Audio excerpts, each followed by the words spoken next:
And with that, I'm going to kick us off. Hi, everyone. My name is Paige Picorni. I am with Share Our Strength. We do the No Kid Hungry campaign, and I can't believe it. Makes me a little bit sad to say it, but this is our last webinar in our Schools Out, Foods In summer webinar series. So today we're talking all about transition. So thinking 365, transitioning your summer meals program to after school meals through the CACFP At-risk After School Meals Program. A few housekeeping notes before we get started. This webinar is being recorded, and the slide deck will be shared to all attendees and registrants as well via email. We also have time at the end of the presentation to hear from you, so please place all of your questions in the Q&A box, and any questions we do not get to, we will follow up on after the webinar.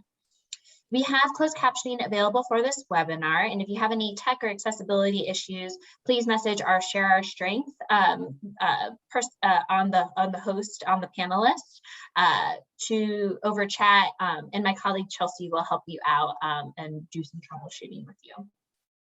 Also, we encourage you to choose the chat box throughout the session to engage with each other and the speakers. There's a variety of folks on the call, and I'd love to hear where you are and what organization you're with. So feel free to use that chat to introduce yourself right now. Okay, and now for today's agenda. After a few introductions from me, I'm going to kick us off actually with a summer 2022 waiver update, just really quickly, and show you resources on how to find out more. Then I'll be going over the basic differences between the summer and after school meals program, and then I'll kick it off to our fantastic panelists. And just want to do a huge shout out to all three of these folks. They are a part of our 2022 out of school time meals champion cohort, and I've really enjoyed working with them this past year, so big congrats to them. First, you'll hear from Eugenie Sellier from Feeding Alabama. Next, Melissa Weisler from Operation Food Search, which is in Missouri, and then Walter Campbell will be last but certainly not least, and he is from Charleston County School District in South Carolina. Then we'll do some audience Q&A, and I will go over just a few additional resources. Next slide. If you're new to us, I do want to introduce No Kid Hungry. No Kid Hungry is a campaign of Share Our Strength, and we are committed to ending childhood hunger in the United States by helping launch and improve programs that give kids the food they need to thrive. Next slide. And I sit on our Center for Best Practices team. I'm a program manager, and my focus is summer and after school meals, but we have experts from across the child nutrition programs, and on our website is where you can find information, tools, resources, and recorded webinars like this one, all designed to help you do your job and reach more kids with the food programs you run. And last but not least, I want to do a quick thank you to all of the providers on the call. This summer has been hot, tough. The past 2 years have been tough, hot sometimes, cold sometimes. So I definitely want to thank you for all that you do to feed the kids in your community. Okay, next, like I said, I'm going to zoom through this, so I apologize in advance for any speediness, but I will show you how to get more information about the summer 2022 waivers. Next slide. So first off, the Keep Kids Fed Act was signed into law on June 25th. This legislation extends USDA's nationwide waiver authority for summer meals operations through September 2022. USDA has more limited waiver authority for school year 22-23. The act also increased reimbursement rates for school breakfast and lunch in CACFP through school year 22 and 23. We don't have enough time to get into the details of these pieces, so I encourage you to check out our June 29th webinar or the update from USDA available at the respective links at the bottom of the slide. I will go through some of the available waivers for summer 2022 operations given the timeliness of that information. And for the sake of time, I will zoom through these. Okay, so first off, we have waiver number 107. This waiver is available to extend area eligibility for summer 2022 operations. Sponsors will be allowed to operate open meal sites in non-area eligible locations if this waiver is opted by the state agency. Next, this waiver allows closed enrolled sites to determine site eligibility through area eligibility instead of collecting eligibility applications. So if both this and the prior waiver is selected by a state, sponsors can operate closed enrolled sites in non-area eligible locations. Next slide. Waiver number 109, this waiver allows seamless summer sponsors to claim the higher summer food service reimbursement rate. And waiver 111 allows non-congregate meal service throughout summer 2022 in states where this waiver is elected. Waiver 112 allows programs in states where this waiver and the non-congregate meal distribution waiver are elected to distribute meals to parents or guardians to take home to their children. And waiver 113 waives the standard mealtime requirements. So this, along with the parent pickup and non-congregate waiver, together create the flexibilities for grab and go and multi-day meal boxes. The last waiver I will talk about today is waiver 114. This waiver allows summer meal sponsors to operate even if they did not submit their application by the June 15th deadline for summer 2022. They still must submit an application, but it allows for reimbursement at meals for meals served at the site before the sponsor has received written notification of approval up to when they submit that application. Okay, that was very fast, I understand, but I do want to emphasize states must elect waivers for use by sponsors in their state. So please check in with your state agency to see what is allowable in your state before you do opt into any of these flexibilities. Okay, now for the topic of today's webinar, transitioning to after-school meals. I'm going to go quickly over the basic differences between summer meals programs and the CACFP At-risk after-school meals program. First, sponsor eligibility. For both programs, public school food authorities, private nonprofit schools, states or local government agencies, and private nonprofit organizations can be sponsors.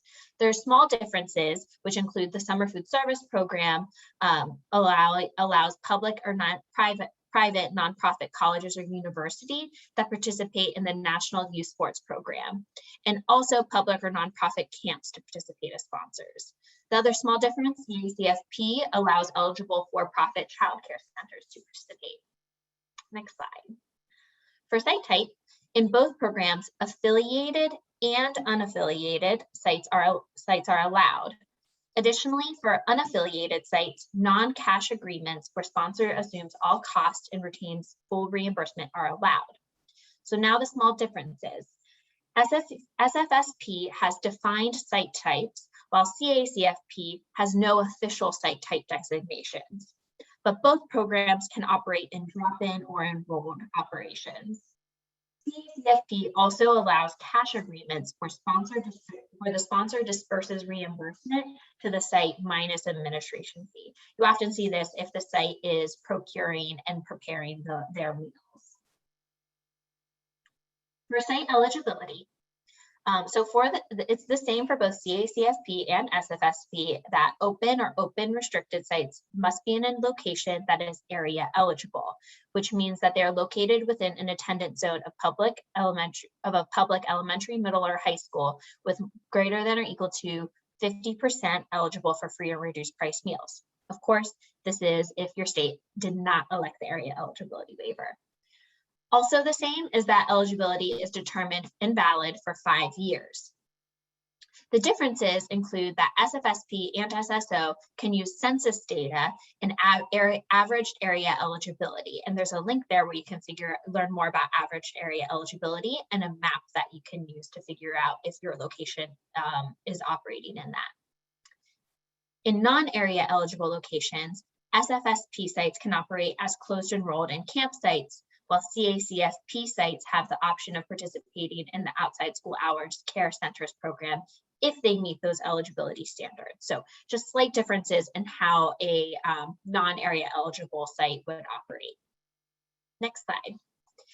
In both programs, supervision is required, and the difference happens with activities such that summer meals are encouraged to provide activities as a best practice, while after school CACFP requires some form of regularly scheduled education or enrichment activity. And I know our sponsors will, or our panelists will get into this a little bit more. Operational days. So for both programs, they may operate up to 7 days per week. However, Sfsp can operate over summer breaks, vacations for year-round schools, and during unanticipated school closures, while CACFP can only operate during the regular school year, after school, on weekends, holidays, and breaks, and then during unanticipated school closures.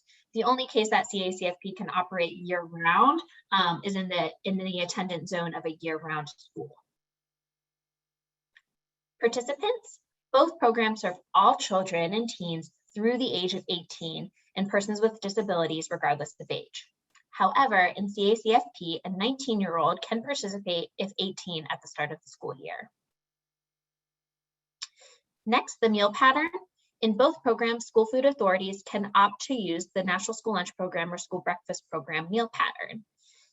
And I'm not going to get into the different meal patterns because Sfsp and CACFP do have different meal patterns, but there is that link there, and I encourage you to take a look. And again, I know our panelists are going to be talking a little bit about the meal pattern differences and how to mitigate that. Next, for meal records, menus and the number of meals prepared or delivered and served are required for both programs.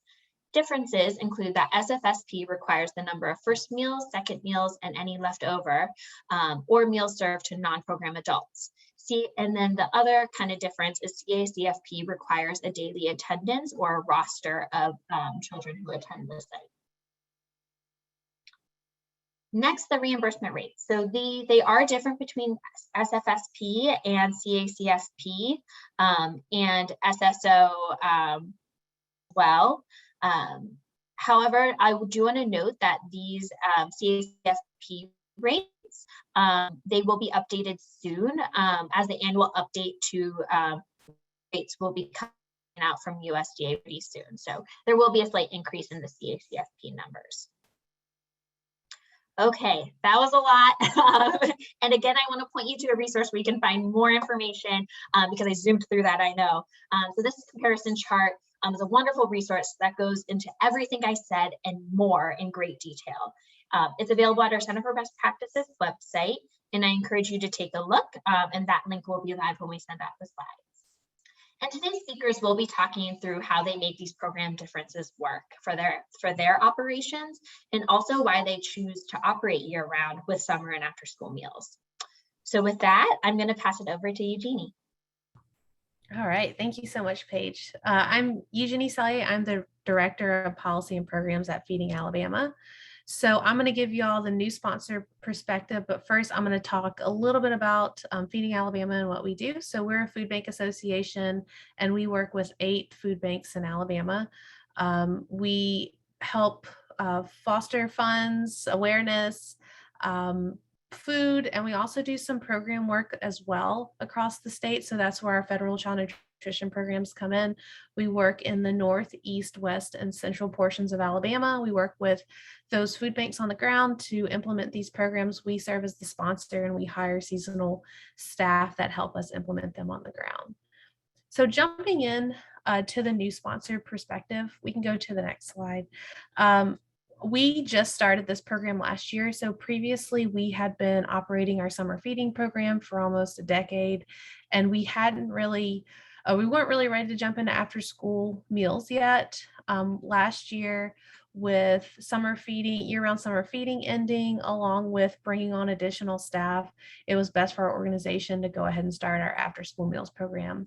So we operated the program October 1st through May 13th. This was the start of the fiscal year for our state.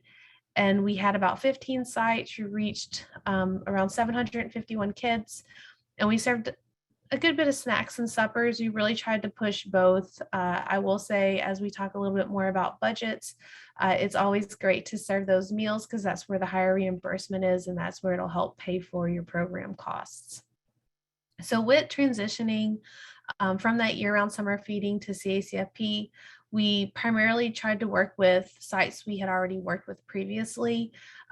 With being a new sponsor and piloting this new program, we knew our state was going to audit us within the first 90 days of operating it. So we wanted to make sure we were working with sites we'd already worked with. So we actually reached out to all of our summer feeding sites we had worked with for the past 8 years and see if they were interested in operating. And that's the only sites we worked with for that fall. So for October, November, and December, we only opened the program up to familiar sites, returning sites. And then starting in the spring, we decided to open it up to new sites. This was primarily because we wanted to work out all the kinks, and a lot of our familiar sites already worked with our vendor. They were familiar with our processes, so it was the best fit for us. One of the things that we made sure to offer, with CACFP, you can offer meal service over holidays and breaks and weekends. So that was one thing we made sure to offer our sites as well. And we have a break between our programs. So this is something that's completely up to your organization. It really works out best for us to have a 2 to 3 week break between our programs. This year it's a little bit longer just to help us with the transition. In the spring, we end our after school program mid-May, and it gives us 2 weeks for us, the vendor, our sites, to have a gap before we start summer feeding, to tie up any loose ends before we transition between the programs. And we do that also this fall before we start back with the program. We'll have a break. Generally, it's easy to build in a break when you're first starting than to build it in later. So sites are used to it.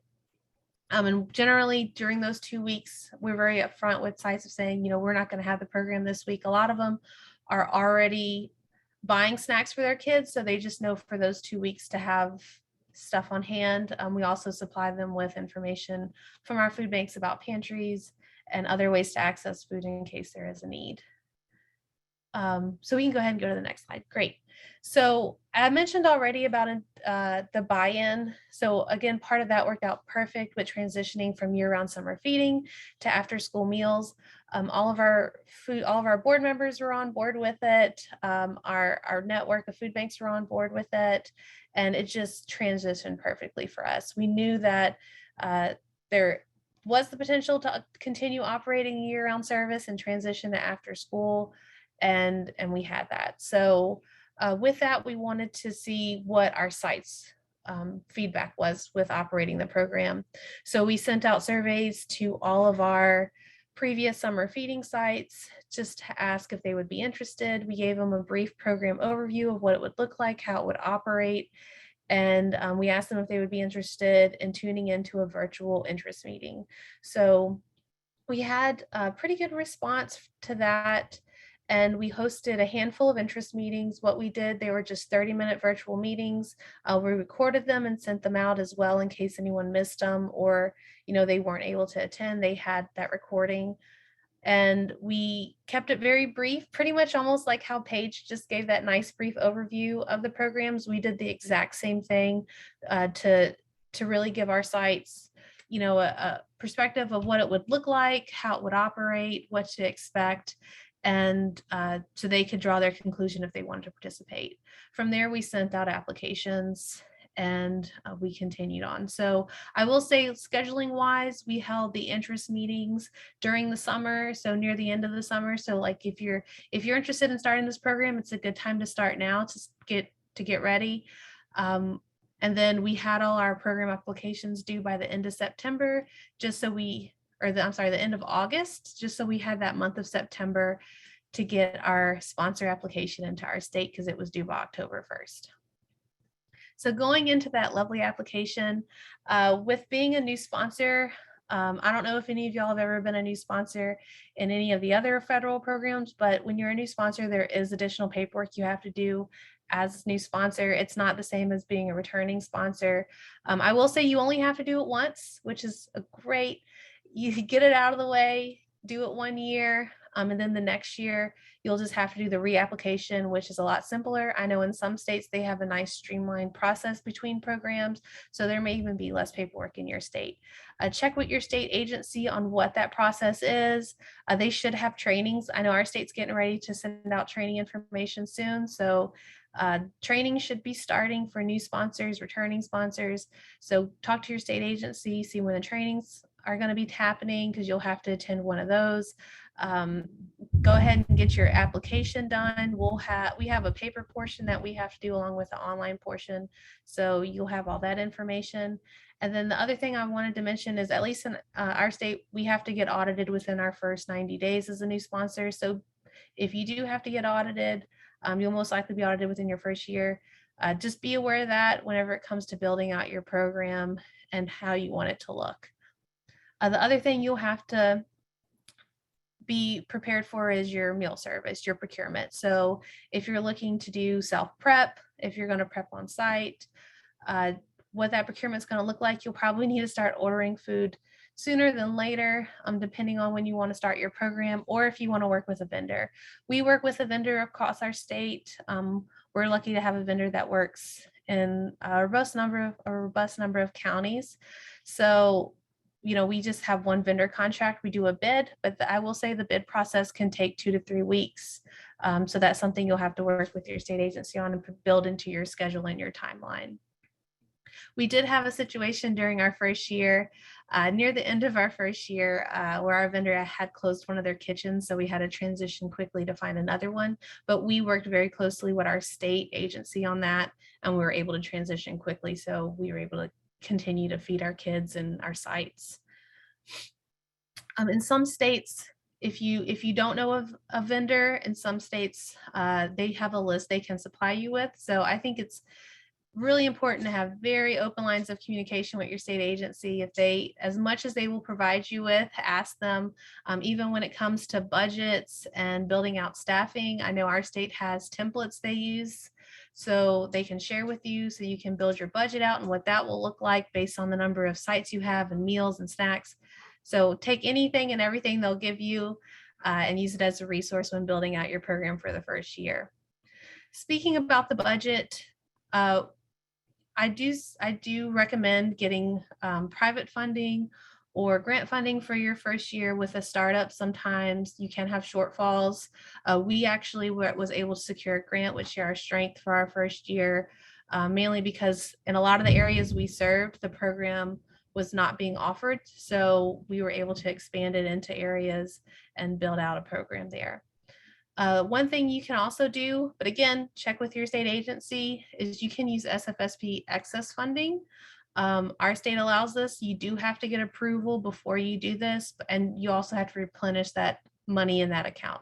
So for example, if you have $15,000 left over for summer feeding, after the state approves, you can use that in your after school program, but come next year at the start of the summer feeding program, that $15,000 needs to be back in there.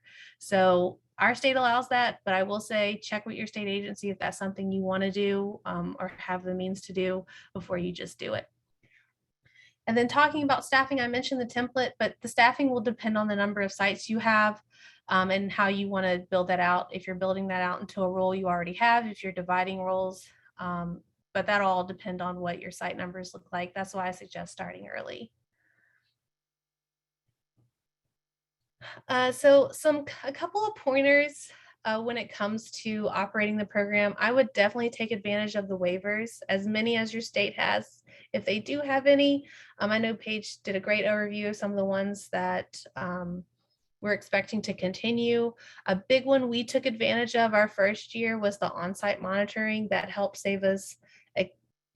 save money on travel and staff travel time. So we took advantage of that. We just did all virtual monitoring visits our first year. And since we were working with returning sites, it worked out very well for us. So just be aware of what waivers your state has, and if you're able to take advantage of them, please do. Also take advantage of technology. I feel like we've all become pros on remote and virtual work with the pandemic, but continue to take advantage of it. Our organization is 100% remote even before the pandemic. We don't have a brick and mortar building, so we've had to build these programs out with technology. Some of the things that we use with virtual binders. These are pretty much folders we create on the Google Drive for our sites, and it has everything they need to operate the program in them. So we have a process of once they complete training and they get us all the paperwork we need, we send them their virtual binder, which is a link to a folder in our Google Drive it's labeled as their site name, and within that file they have all the paperwork they need, their attendance records, their meal count forms, Justice for All posters, civil rights information, training records. We record our virtual training, so they have that recording in there in case they want to train additional staff. So all that's in there for them, and it's very simple and easy. Also, wonderful thing about Google is our forms are all electronic for our state, so they fill out their attendance in a Google sheet, and we can actually just log in and see where they're at. So before we do their virtual monitoring visits or week-to-week, day-to-day checking paperwork, we'll just go into their folder and see if they're doing their paperwork, if they're doing it correctly, and we can call them and look at it with them together. So it works out great. I mentioned virtual trainings already. We also do check-ins too if they need additional training. We do the virtual monitoring visits, which have worked out really well for us too. And then another thing that we do is the virtual enrichment library. So with after school, you have to offer enrichment activities. So what we did was build out a folder on our Google Drive and share it with them that had tons of different worksheets in there that they can access. So if they need ideas for enrichment or they just need to print out a sheet for a day, it's all there at their fingertips. Some sources to find worksheets. I know Team Nutrition with USDA has some great worksheets. The National Ccfp Association, they have some great free worksheets. So there's a handful of places you can find free worksheets for kids. Also look at local organizations. Alabama has a Peanut Producers Association that we partnered with that sent us worksheets about peanuts and how they grow. Farm to School is a great place too. So there's a variety of places you can find enrichment activities for your sites and provide that to them. So they essentially have everything they need to operate the program right there at their fingertips to make it as easy as possible for them. So the last two things I want to touch on, continue to recruit summer feeding sites for for CACFP. This year we had 10 new sites start our summer feeding program. So we're going to work to transition them to our after school program. So again, when you're operating that year-round program, it's easy to transition them between programs because there are a lot of similarities and that transition happens pretty easily and seamlessly. With program evaluation, we have started to do end of the year program evaluations for both of our programs. It's something I suggest, especially when piloting it. Site feedback can be great, and then it can also help build your program out further. So not only looking at your claim data and your meal distribution data, but also looking at your actual feedback from sites, and if the program is making a difference in their community, if they have other partners that they would like to refer to this program and really help build it out further. So that's all I had to say from the new sponsor perspective. I'm going to turn it over to Melissa, and she's going to talk about how to accomplish a seamless transition between these programs. All right. Hello, everybody. I'm joining you from St. Louis, Missouri. I am with a food bank, Operation Food Search, and we operate very similarly to the way Eugenie described. We are a sponsor working with partner organizations who actually provide the meals directly to the people in their communities. We work with a vendor, so that means we don't serve or prepare meals on our own. So my expertise is, on the back end, all the administrative side. And so I can confirm what Eugenie said about the initial first year application as a sponsor being the toughest hurdle to overcome, because once you get past that and you are on a renewal basis, It is much, much easier to just roll over year to year. We operated as Sfsp for about 4 years before we added on CACFP to our repertoire of programs. And we've been doing that now for about 4 years. So as an unaffiliated sponsor, we work mostly independent of schools. We work with community organizations like libraries. We do work with some schools. The schools that we work with typically are charter schools who, for whatever reason, don't have the capacity to run this program on their own. But by and large, I think that schools have the capability and should add this to their offerings. And Walter will be able to talk to you guys from that perspective. So why did we transition to add on the at-risk after-school program? For one, we wanted to create a consistent year-round resource for the community, knowing that the process season to season of trying to find a place to take your kids to get meals is a lot of work for everybody. It's a lot of marketing for us. It's a lot of legwork for our families. So this is something that they don't have to find. They know it exists. It becomes a mainstay for them. And it just takes away one piece of stress and one headache for them. You know, we want them to have a reliable place to go. We also needed and have greatly benefited from the financial stability that this provides. So the biggest thing there is that we can employ staff year round and more staff year round because of the additional reimbursement money that's coming in. It's a complete game changer when you're not constantly retraining season to season. Everything runs smoother when everybody is just here for the full calendar year. It also, the same thing can be said for our vendor. Our vendor benefits by employing the staff year round as well. Before we did CACFP, they were basically starting from scratch every time summer rolled around. And this allows us at least to maintain a lot of the same staff year round so that there's less training and less, you know, just building from the ground up every time May rolls around. And then the relationships with the partners are strengthened when you're working with them on a constant, consistent basis. And, you know, everything revolves around having that strong relationship. You know, we do spend a lot of the time for sites that don't operate year round, doing introductions every spring, reminding them that we're here, that we want to provide this to them, and that we want to work together. But not having to do that and just to be able to keep going and not having to, you know, rebuild the relationship is really, really helpful. So things to consider when you're designing your program. These are some tips and tricks kind of that have been learned through my experience of doing this. The first thing, I mean, CACFP is a marathon, whereas Sfsp is a sprint, and you absolutely have to slow your pace when you're running this program. You can't do all the things that you do during summer. We operate more than twice the amount of sites in the summer that we do in after school. We are on a recruitment kick where we're trying to build our site base and offer more locations to the community. But in the meantime, it is very helpful for everything to be at a lower level because we're able to provide higher quality and higher customer service because the site number is lower. And we also do things in the summer that we wouldn't attempt during the school year, like a mobile meals program. It is just a slower paced program intentionally at this point for us. I'll report back once we do grow that site base. And so a couple of tips regarding meal planning. We do follow the CACFP meal pattern year round, like Paige mentioned, they are different. Biggest thing being that CACFP requires both a fruit and a vegetable in every meal. And we like that anyway. We think that's desirable to the people that are eating the meals. So we want to do it anyway. We operate in about 10 different school districts, and they have different start and end dates for summer to after school.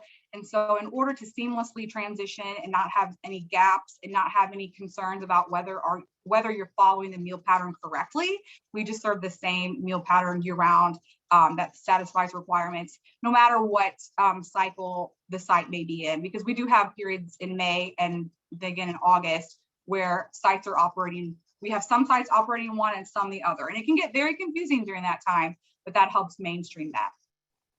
The other thing regarding menu that I know is a very popular idea, if you haven't considered moving away from calling your program a dinner or a supper and moving to more of a super snack model. And that's serving things that are more grab and go style, of course, still staying on the premise of wherever you're serving because of our congregate rule, but things that are really easy to eat, standing up because students are on the go. And we found that to be really popular in terms of what the kids like to eat. And then also for ease of serving, the meals typically are not hot, they're usually chilled, which is really helpful, especially if you have a staff that's facilitating this within a very short period of their day, 15 minutes or whatnot at the end of the day, and they need it to be administered as quickly as possible. That really helps. So during CSCFP, you're way more likely to have, a weather situation arise. Where I am in Missouri, it's typically snow and ice. You may be located in, a hurricane region or whatnot. But because the season is so long, you want to have a plan. And typically what that means is you want your sites to understand and the public to understand how you're going to communicate with them if you do have to go out of service. We don't want to go out of service. So in order to prepare for that, we try to make sure that we have a supply of shelf-stable food at our locations in the event that we're not able to get out to them to deliver meals. But in the event that there may still be people showing up for a meal. So that can be really helpful as well. So in terms of maximizing participation, there's a few models to consider, two that I think are really helpful to consider if you're designing something new, or even if you're already doing it and looking to increase where you are. I am a huge advocate of serving the meal, like I mentioned earlier, as a snack immediately after the day ends, within 15 minutes of dismissal.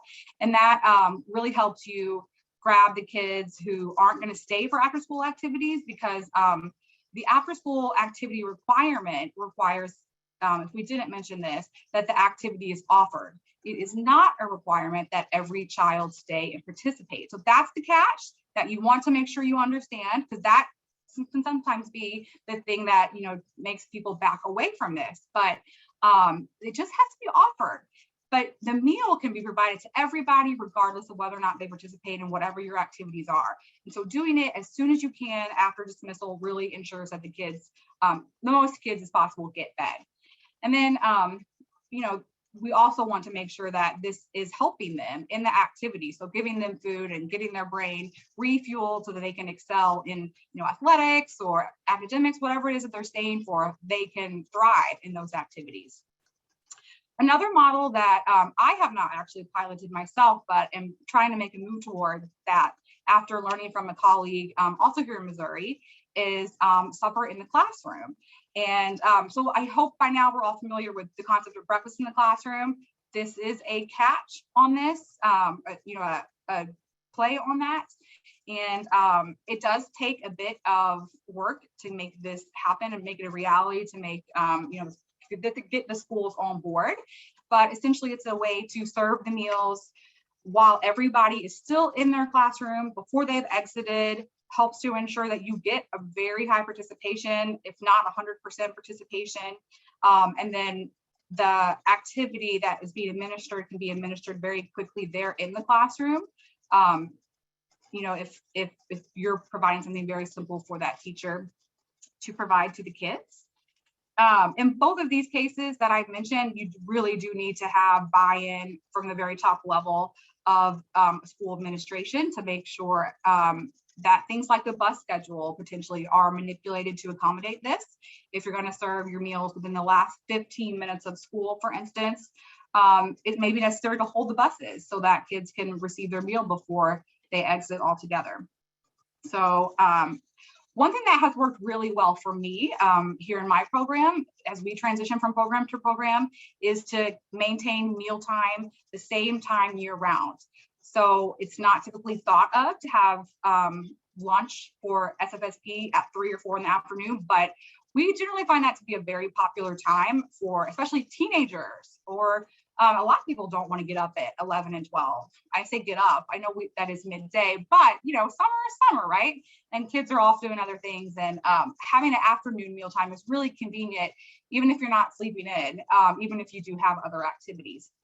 So we really like the consistency that it allows. Once a family is used to going, for instance, to a library at 3 o'clock, they know, they can do that year round. And it's also really, like I mentioned in my slide, valuable for working parents. We really appreciate that as a mainstay for us. Okay, so I know a lot of you guys are in summer right now, and if you haven't considered, how this is going to impact your summer program, adding after school really does improve your summer as well. It is a huge and really internal investment back into your summer program. If you think about all the time that goes into launching a new site or just sites that continue year to year, the participation of the recruitment of participants in sites, and as well as the training, all of that is a lot of work. And if your sites are only temporary, as summer sites tend to be, for 2 or 3 months at a time, that's a lot of work for a little return on investment. Potentially, if you can just run it year round, you're going to maximize that investment. And so now we do less marketing because the public knows where we are, and staff all around is more trained, or is better trained. That includes my staff, and that includes the staff out at our sites. They know how to run program to program because they're doing it consistently, and everyone really is just more confident going in. And then it also allows you time to improve your program, to really think about what worked, what didn't work, and to formulate strategies for growth and for priorities. So often with Sfsp, it feels like, we're building the plane as it's flying, but a year-round program affords you the time to actually assess and to properly plan, to collect community feedback, and to put that feedback into action. And then when you have a foundation of sites that are, successful and continuously operating, you spend a lot less time out searching for sites and planning, and really just everything is getting, working on process improvement. And so it's not to say that we don't and will not work with sites that only operate year round. We certainly are going to work with others. But we do strategically seek sites now that will operate year round, again, for that return on investment, so that these partnerships are stronger, and so that we're just serving the community better, because we don't have that start and stop. So it's been really fruitful for us, and I hope all of you guys will consider that. So I'll pass it over to Walter.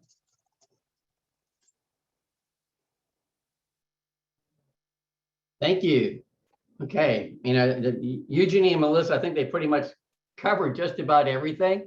So I think I'll be the supper CACFP supper salesperson the rest of this time. We can go ahead and move to the first slide. I'm Walter Campbell. I'm Executive Director of Nutrition Services with Charleston County School District. We cover 1,300 square miles. We have about 50,000 students in about 80 schools. We do Head Start, early Head Start, school lunch, breakfast, mid-morning snack, summer meals, breakfast and lunch. And then what we're talking about today is after school snacks or an after school supper. And when I was asked about being part of this webinar, I thought about when did we start? We actually started probably 10 years ago with this program. And when we started 10 years ago, I was wondering, why aren't more districts in South Carolina actually doing this program? Well, I'm gonna tell you up front, they weren't, because it's work. But the benefits on the other end to your kids is unbelievable. So I'm gonna tell you a story about why I really wanted to get into it, because way before we started this program 10 years ago, my brother was executive director of the Boys and Girls Club here. And at one of his sites was actually in one of our schools. He had 70 kids in the school, and we were serving the after school snack. But he said he wanted to take it further. So he got with the Low Country Food Bank here, and they said they would provide the food, but they didn't have the capacity to actually go and prepare the food and store the food. So of course he comes to me, and we go to the next slide. Of course he comes to me and he goes, Walter, can you help me out here? So I said, yeah. And because I saw that this could be, oops, I lost myself here a second. Hold on. Anyway, I thought this could be, really good, and I could learn a lot. So he had 68 to 70 students. We started serving supper, and it was going great. But the biggest benefit of the supper program that I saw was that 68 out of these 70 kids actually had an improvement in their scholastic grades that next semester. Now, could it be that it was just a supper program? I don't know. But we found that kids hung around longer, the families hung around longer. So I'm like, we got to do this. And so when I figured out we could do this, we started out with 2 schools 10 years ago. And then those 2 schools, like the first few weeks we had the program going on, I went into the school and I noticed one of the kids at the supper program had his arms around his meal. And so I went to the program director and I said, hey, what's going on here? He goes, the child is protecting his food because he knows he's not going to get any food the rest of the day. And that's going to make you want to start a supper program. I call it a clean plate club. I've never seen so many clean plates during the supper program. And we've gone from 2 schools to 50 schools. And kudos to my folks who have really, really got behind this program because it is some work. But the other thing that we do, so if you're on the line, if you want to start a supper program or expand your supper program, we've actually helped other districts in South Carolina start the program, get that first year off, get that paperwork in. We do not mind you contacting us, especially we're not in competition, especially because we know it's going to reach more kids. During the height of the pandemic, we did serve all of our schools supper. And now we're going to go back to just serving the 50 schools that actually qualify. So what are some ideas that are some things that we need to look at to expand our programs? Well, so make sure that if you get a program in a school, in your cafeteria, they might have an after school program in that cafeteria, but that school might be so large, they might have other programs in that school that you're not even looking at. Walk around your school and say, oh, there is another after school program. They can come over and participate. Or, you could have the football team is there and you could have after school program. You can invite the football team in, or bands having their practice. You can invite the band, or let's say there's no program at all. Then you can go and get with let's say the coach of the team and say, hey, let's start a program. You've already got the kids there and do some tutoring after school for the football players. And then all of a sudden they get to eat, and parents will love you for this. And then, if there's a child, this happens, some schools might have 10 kids that their parents haven't picked them up yet. They can come in and participate. If you have a program in there, again, going back to what was said before, they don't have to participate necessarily in the after school, scholastic part or tutoring, whatever, but they can come in and get supper. Every child counts. Again, one of the best ideas that we're going to implement this year actually came from one of our No Kid Hungry champions. And what we're going to do, we've already gotten with a few principals, and we're going to negotiate with the district to end the school day like 10 or 15 minutes early. And then before they get on the bus, we're going to serve those kids. So right now in that school, the after school program only has 50 students, but there's 500 kids, in a high poverty area that we can reach. Now, you need to make sure that you get with your CACFP agency and you do everything legally, and it has to be after school, and there has to be some type of instruction, and there can be. You can make it work. We talk about going from 50 students to 500 students in the Clean Plate Club.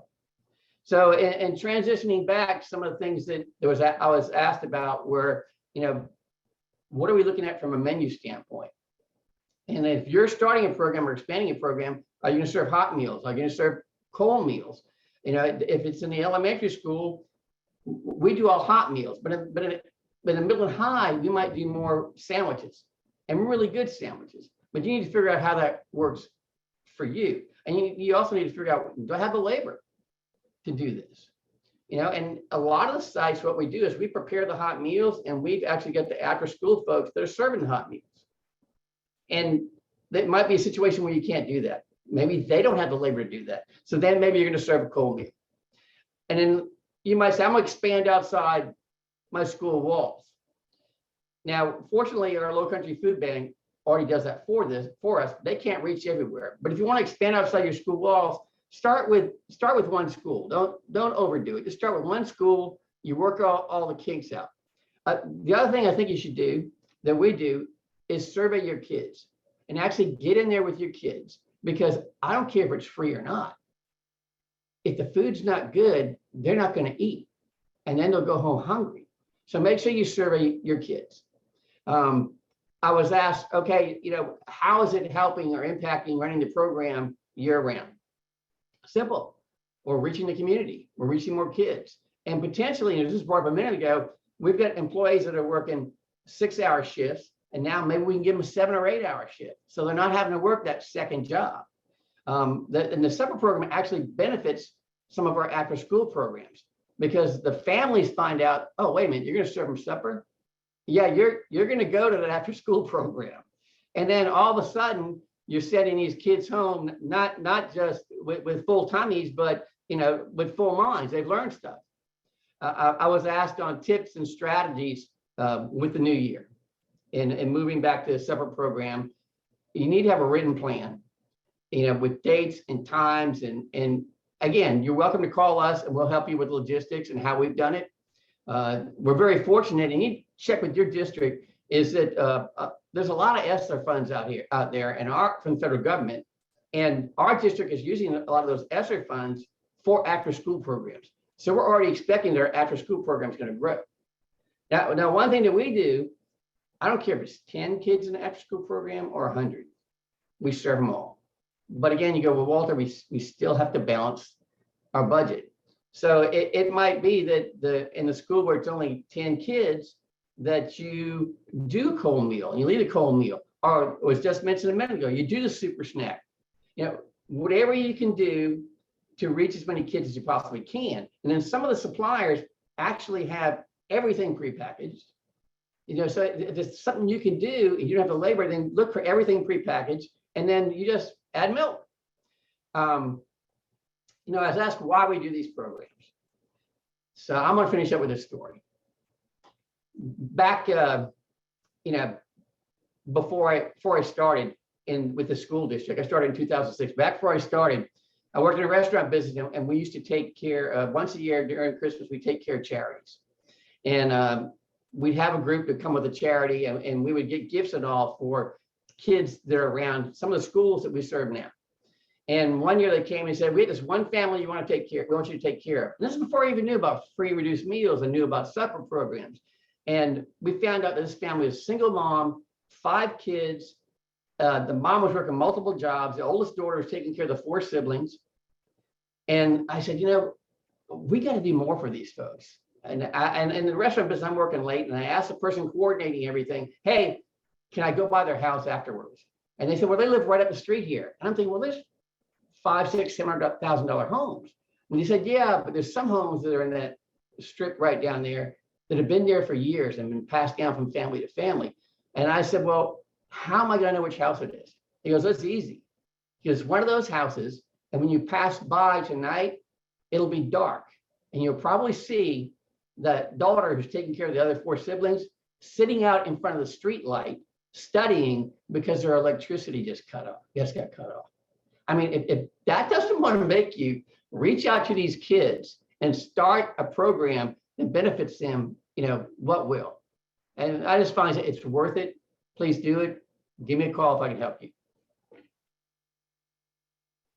That's it. Thank you so much, Walter, Melissa, Eugenie. That was fantastic. I know I learned a ton. Thank you for catching all the things I forgot to mention, like activities only need to be offered. That's a big one. And I'm going to jump right into questions. Again, we don't have a ton of time, so if there's any questions that you want to ask, put them in the Q&A and we'll get back to you. So I'm going to answer one question real quick about what states have streamlined application processes.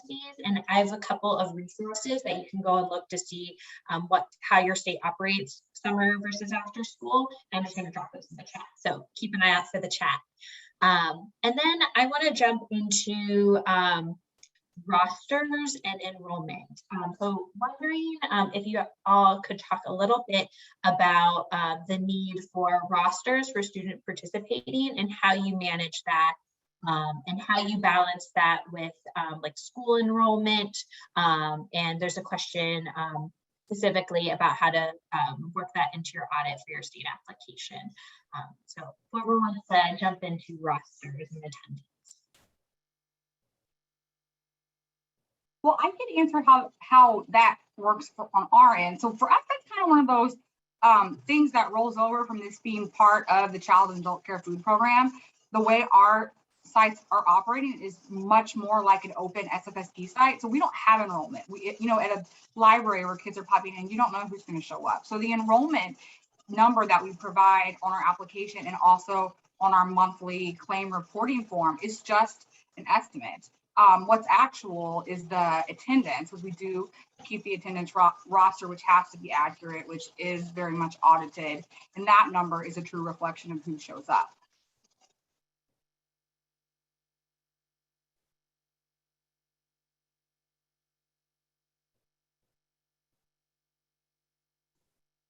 Great, sorry. I'll chime in. Oh yeah, go for it, Walter. I'll chime in. So you know, if we have kids that, you know, like the football team or a child who's left after school, and then we sign them into the program so that we've got them on our roster. So we definitely have to have them on a roster somewhere.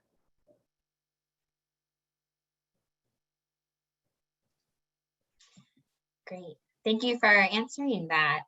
So next, what are the training requirements for sites during the transition? It seems cumbersome to train sites on 2 different programs. So how do you manage that?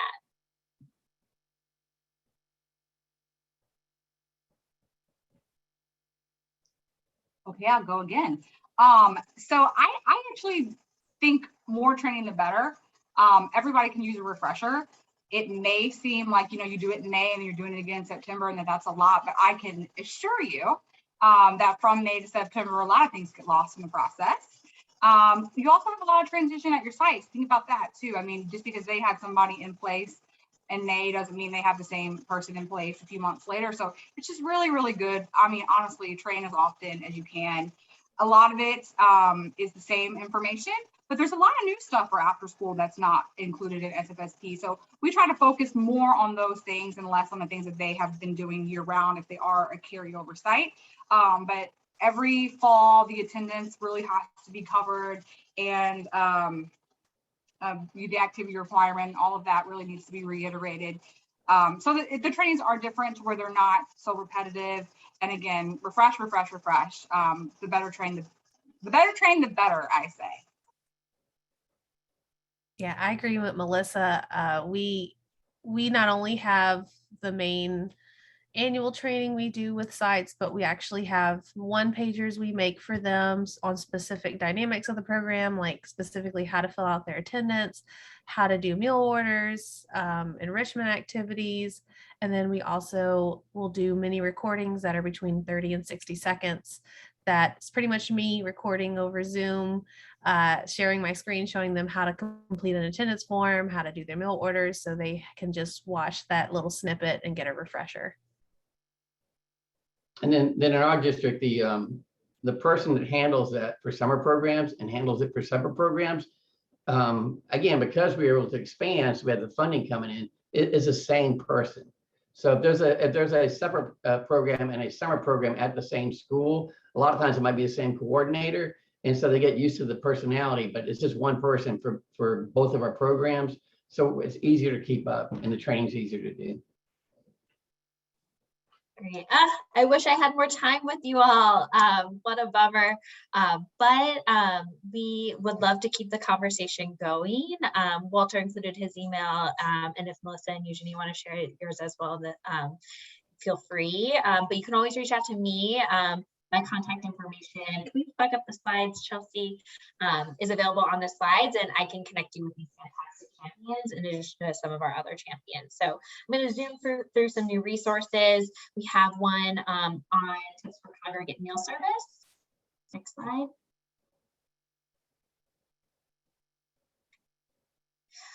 This compares the requirements with and without waivers for the summer meals program. Next slide. And here's that link to that great webinar we did about the Keep Kids Fed Act and some of those new flexibilities. Next slide. And then more resources. Next slide. Zooming through. And that is it for our Schools at Foods and Summer webinar series. A huge thank you to all of our speakers on this call and past calls. All of these webinars are available for your viewing pleasure at bestpractices.nokidhungry.org/webinars. And we have a webinar coming up as part of our back to school series.